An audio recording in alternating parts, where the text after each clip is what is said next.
Você já ouviu falar de amor que nasceu pela fé? Um amor que começou muito antes de dois olhares se cruzarem?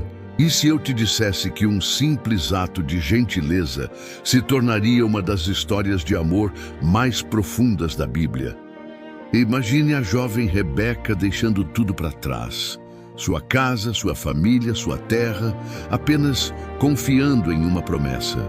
Isaac, a 800 quilômetros de distância, orando todos os dias buscando consolo do Senhor depois de perder sua mãe.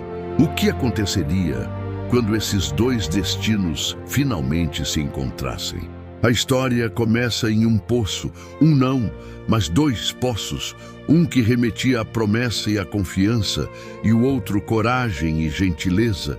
O servo fiel de Abraão, Eliezer, havia pedido um sinal, e o céu respondeu, antes mesmo que ele terminasse de falar. Rebeca surgiu inesperadamente, e foi a resposta imediata à oração desse humilde servo. Ela aceitou o chamado, disse sim ao amor desconhecido, acreditou na direção de Deus. Então foi com Eliezer, seguiram firmes. Atravessaram um enorme deserto com o coração cheio de fé, sabendo que Deus havia guiado cada detalhe, até que o momento tão esperado aconteceu. A união desses dois corações que se encontraram primeiramente em Deus. Uma história de amor que começou de uma forma especial, guiada por algo maior. E Rebeca soube com cada fibra de seu ser, que todo deserto atravessado, toda lágrima derramada, toda despedida dolorosa, tudo tinha valido a pena. O homem que ela já amava sem conhecer, o homem cujas orações se entrelaçavam com as dela através de 800 quilômetros de distância. O homem que Deus havia preparado para ela desde antes dela nascer. Ele estava ali agora, a poucos metros de distância, e seu coração palpitava de emoção. O vento levanta suavemente o véu de Rebeca enquanto os dois se encaram pela primeira vez.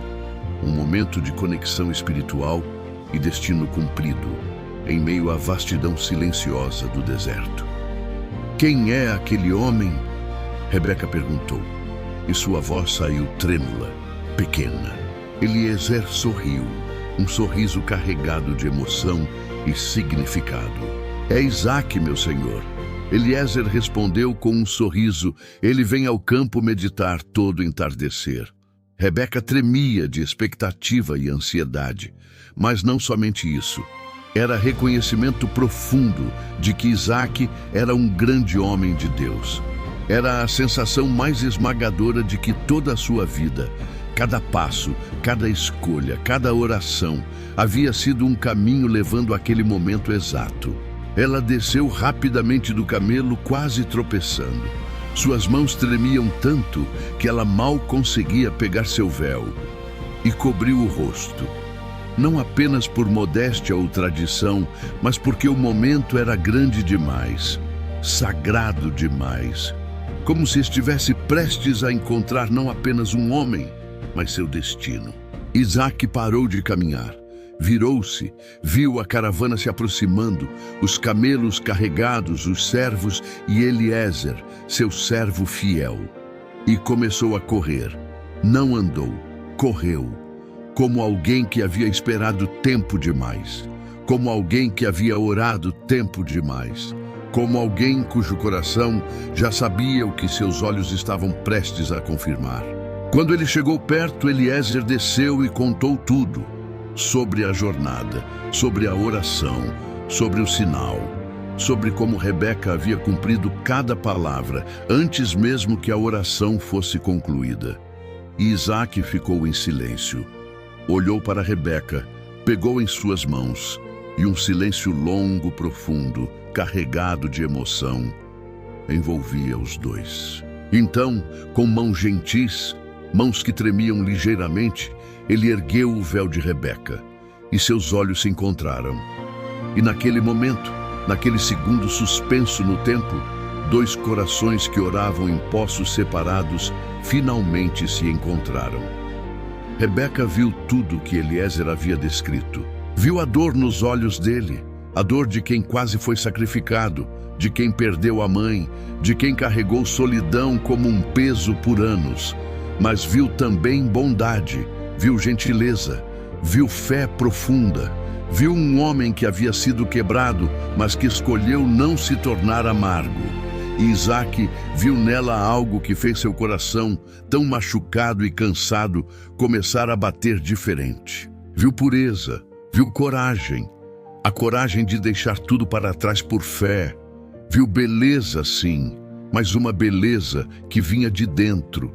Viu nela a resposta para anos de oração solitária junto ao poço.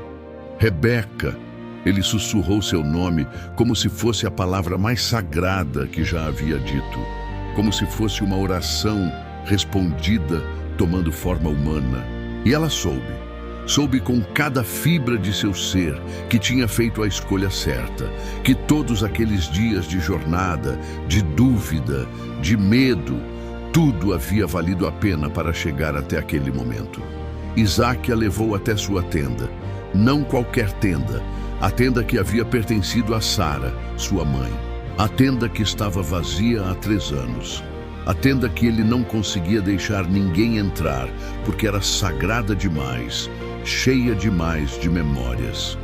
Mas agora ele levava Rebeca para lá, e isso significava tudo.